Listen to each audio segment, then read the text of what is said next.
Welcome to Stride University. In this little tutorial, we're going to do a quick introduction and overview of the sales module. So you can kind of take a look at it and see what use cases you might use this in and some of the general uses for this module. So right now we're in the back office, and from here you can kind of see yours might be in a different location, but our sales module is here. It's this green one.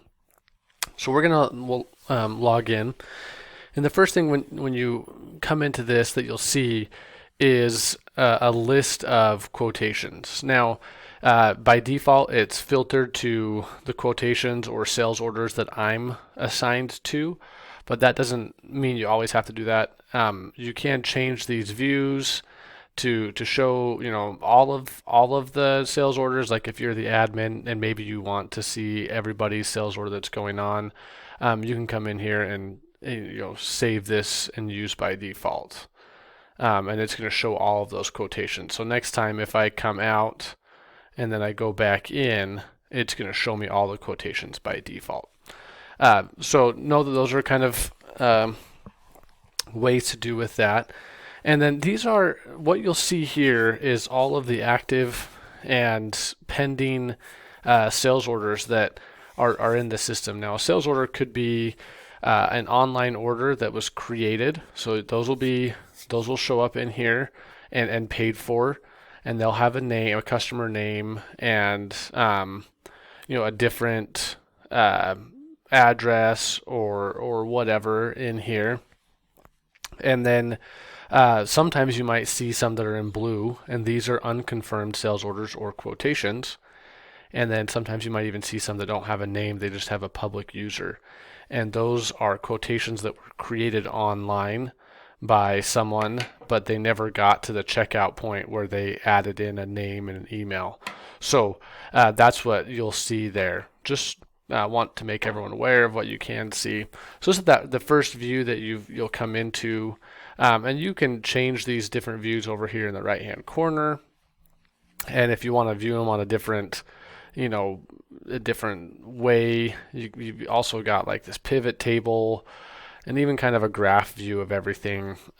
Sometimes not as useful, but they all are there, and you can change these measures and stuff. So from here, you'll notice that there's a couple of different things. Oh, and then also in your top here, you do have the toggle to add and remove different fields that you'll see here in the this main view. So now you can see like, hey, these are fully invoiced orders, or these are orders that we need to invoice, or maybe they're partially invoiced, and you can kind of see what's going on from there. If you want a view of all of the orders that need to invoice, you can click this, and you'll see, hey, every one of these orders needs to be invoiced. They've been confirmed. They may or may not have been delivered yet. You can see that partially delivered. Some of them don't have an order on here, like to deliver. And then orders to upsell, you can get a list of those. I don't have any. These are just upselling opportunities. This view here in the products menu is where you can get a look at all of the products that are available for sale. So in your services, in your inventory, you can mark a product as not available for sale, and someone can't add it to a quote. So that if you have this as cannot be sold, this shimmer metallic green from Timeless Treasures, if I check that off, it won't be in the it won't be able to be sold, and it won't show up in the sales products menu here. So just be aware of that. And then also in here we have our product variants. This is where you can access price lists and set those. You'll get more into price lists later, but it's a way to manage prices on products, and you can do that by different rules that you set up and different people. So that's kind of where we manage those separate prices. And then this is also where you can set up your discount and loyalty programs, as well as your gift cards. And then we have what we call an e-wallet, which is kind of like an electronic gift card that's tied to a customer or like a customer account. So you can actually refund to an e-wallet and just keep it in that customer account, and then they can, when they come back the next time, they can say, hey, just put it on, just use my credit that I have in store, things like that. Our reporting tab, and we'll get into this in a different video as well, kind of defaults into this graph view, but again, you can change this into a pivot or a list view and see all of these those views, what's being sold. And then if you're an admin, you'll have a configuration menu where you can set up quotation templates and tags. You can also set up your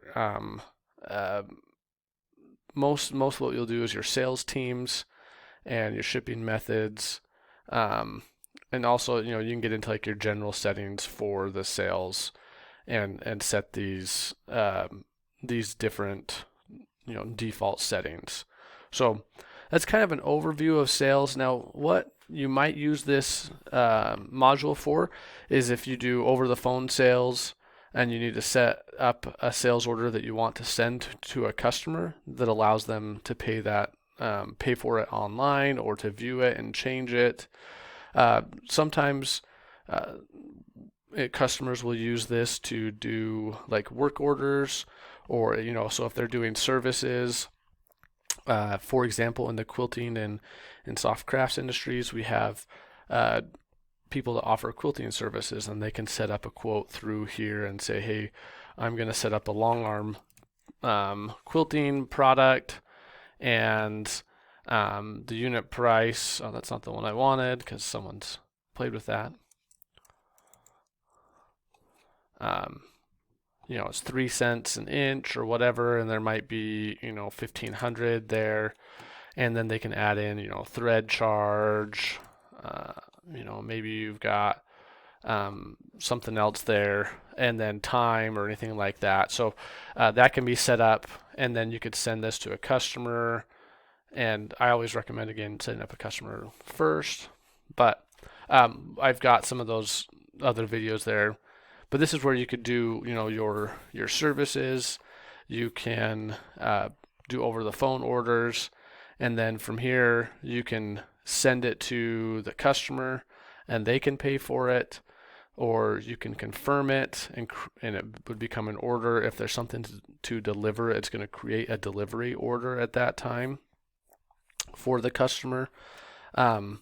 So there's all sorts of things that you can use this for. These can also, a sales order can also be settled in the point of sale. So if you create it here and then that customer comes in to pick up their quilt, the point of sale will be able to pull up this sales order number 78, and they can use that and pay this $55.99 right at the point of sale.